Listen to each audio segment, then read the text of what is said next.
Kia's EV6 is an exceptionally good electric vehicle with distinctive styling and one of the best charge curves on the market.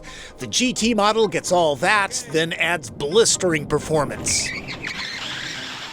In my first piece, I took on Las Vegas Motor Speedway. I didn't hit the top speed of 161 miles an hour. We are up to 120. But did get a solid taste of what it can do, including drift mode if you want to destroy expensive Goodyear Eagle F1 asymmetrical tires.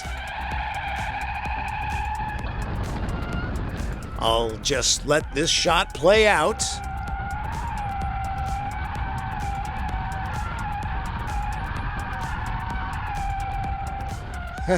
Love that. At around $63,000, the most powerful Kia ever is easily half the price of a Porsche Taycan with similar performance figures. It was a great day of driving, but the one thing that couldn't be tested was how far it goes before needing a kilowatt cocktail. So I snagged a GT for a couple days to figure it out. Let's do the range of ranges when it comes to EV6 because there's quite a spread. The EPA rates the rear drive model at 310 miles, all-wheel drive as high as 282. The GT here, 206, which happens to be Seattle's area code. That's what happens when you add more powerful motors and performance tires. I saw the same issue when I drove a BMW i4 M50. The optional sticky rubber alone shaves 43 miles off the traveling distance. It happens in gas-powered cars too. It's just much easier to gauge in an EV. Kia sells an EV6 GT line that's less potent than the GT, and the EPA-rated range on that all-wheel drive model is 252 miles, an extra 46 miles or 74 kilometers. Here's what drains the range. So we take the rear motor that's in the standard dual motor configuration for a Wind or a GT line, and we bring that 160 kilowatt rated motor to the front.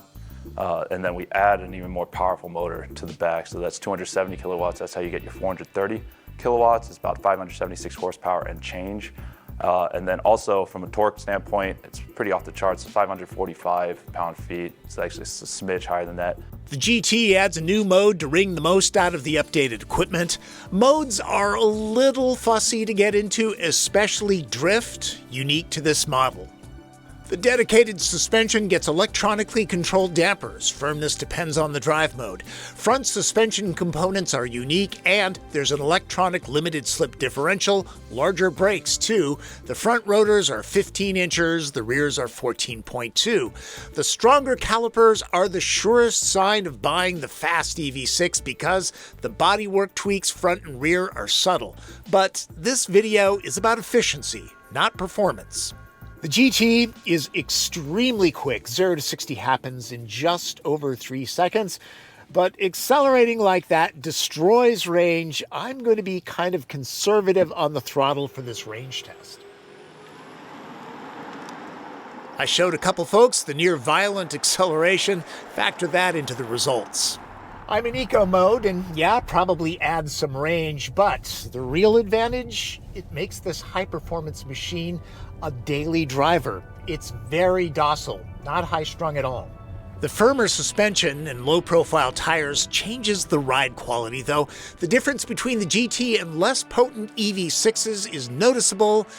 Not a deal breaker, but it's there.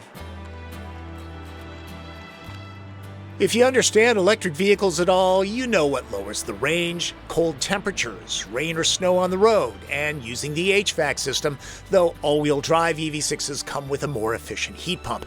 Also, anything that uses electricity. The excellent Meridian sound system, heated seats and steering wheel, headlights, all of those drop the distance to various degrees. And EVs are less efficient at highway speeds, where about half of my test happened, and half of that was done at speeds at around 70 miles an hour. I tried to mix it all in. The large head-up display is especially useful, but really hard to shoot. All the smart people say that EVs are better for the environment, cradle to grave, but not all are created equal. The GT model is less efficient than many, just like a V8-powered Mustang Mach 1 gulps more gas than an EcoBoost model. Compared to the most efficient EV6, the GT here will cost around $300 more annually to fuel up. So while EVs don't have tailpipe emissions, some of them are greener than others. To better lighten your carbon footprint, ride a bike, walk, or take mass transit. EVs are good though. Coal makes up a shrinking amount of power generation, and the environmental impact of drilling for petroleum is just as damaging or more so than mining battery materials. Hey, I had a lot of time to think while I was driving. I really like the recuperation setup in this vehicle. You can back it all the way off so there's no drag whatsoever, or make it much more aggressive. One pedal driving is easily a thing. Choice, it's a really good thing to have. On the track, I could appreciate that the 77.4 kilowatt-hour liquid-cooled lithium-ion pack in the floor keeps the center of gravity low. I could also feel its heft when slinging it hard through curves. The GT weighs about 4,800 pounds or 2,170 kilos. And it's something that's felt in everyday driving, especially in eco mode when the shocks are relaxed. There is some road feel coming up through the steering wheel, not a ton though. All right, the moment of truth, what we've all come here for, the range. Keep in mind that it's around 50 degrees here in Seattle. I've done an even split of highway and city driving, and I haven't driven too aggressively. I am getting about what the EPA rates this at, 200 miles. That is my real-world experience with the EV6 GT. Keep in mind that I only had this car for a couple days, and I could only really get one cycle out of the battery before I had to give it back. Driving 200 miles, especially in the city, is harder than you might think. Other than the pop of piping in the GT, the cabin looks much the same as the GT line with this texture here and here. The ambient lighting is always Kermit green in the GT. It changes color with the drive modes in the GT line. And then there are the seats that cradle drivers of all sizes well, since the dramatic bolstering is on the soft side. Heated but not vented, they do not get power adjustments. Instead of a frunk, Kia engineers offer extra cabin storage and legroom. The user interface is solid. It doesn't have a knob or a pad if touchscreens aren't your thing. When the battery level got low, the Navi system offered up directions to charging stations. There's a vented Qi charger, but Android Auto and Apple CarPlay require a cord. And this is still around. It toggles the knobs between the sound system controls and HVAC temperature operation. It always seems to be in the wrong mode for me. And yes, I'm fully aware that it can be assigned to the setup used most often. I'm still not a fan of the setup. We all have our likes and gripes.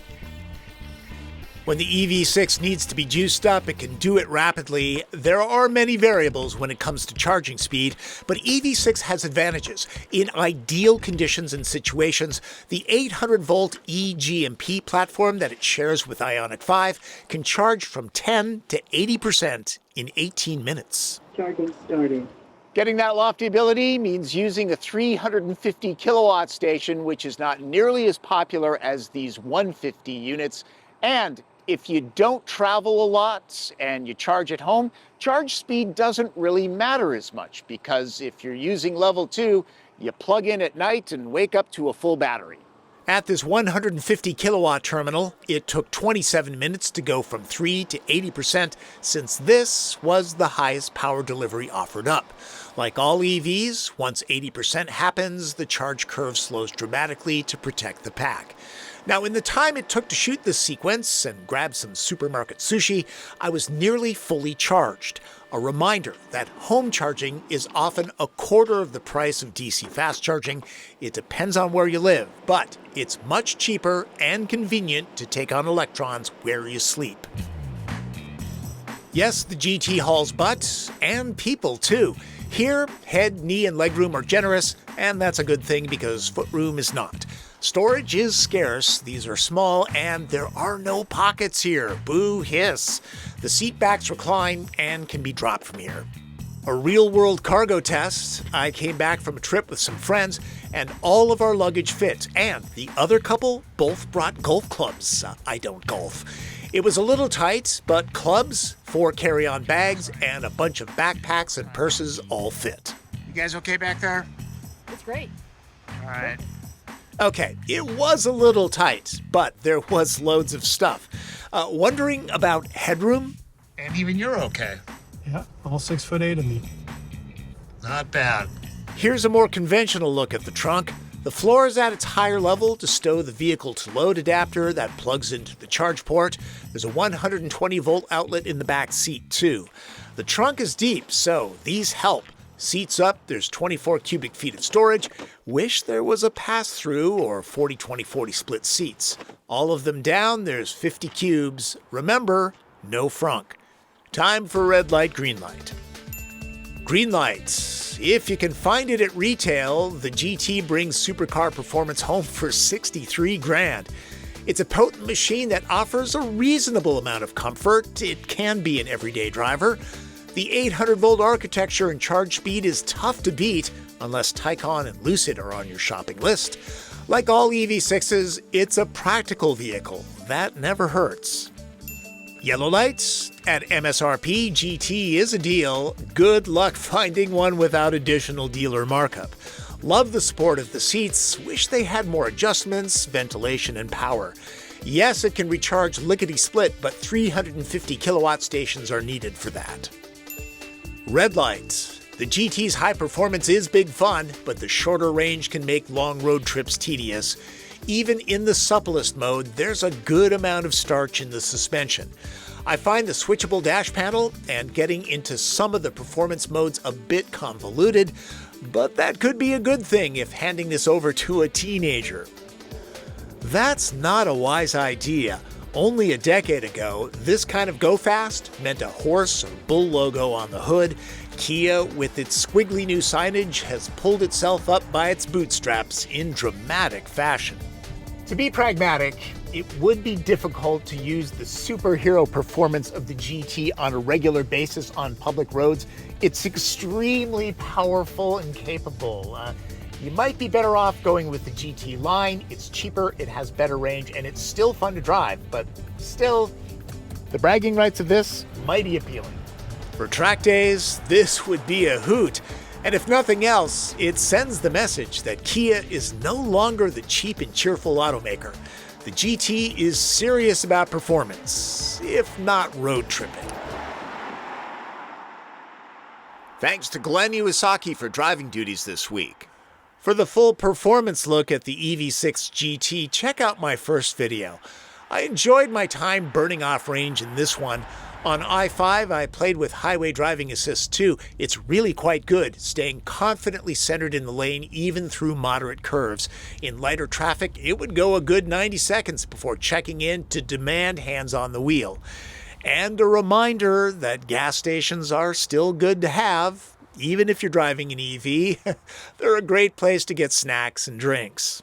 Before I go, there's been talk about Kia's new logo. Some see it as 9-inch nails or K and N, and that would lead some people to believe that it's a complete and utter failure. But if you talk to the Kia executives, they couldn't be happier. For starters, all of the media attention is stuff that they dream of. Plus, they wanted it a little bit more abstract because before, the other one was seen as KIA, or killed in action to some. Also, Kia, loosely translated, means ascending from Asia. And if you look at it, all of these angles go up at the same degree. Kind of cool. Logos, kind of a black art. I really like mine, by the way. Anyways, thanks for watching. Remember to subscribe to this channel and click notifications. Some people have said they want to send me money. I'm not opposed to that. Do it using Super Thanks or Venmo. Follow me on social media, and if you have a question, leave it in the comments. That's Driven. I'm Tom Volk.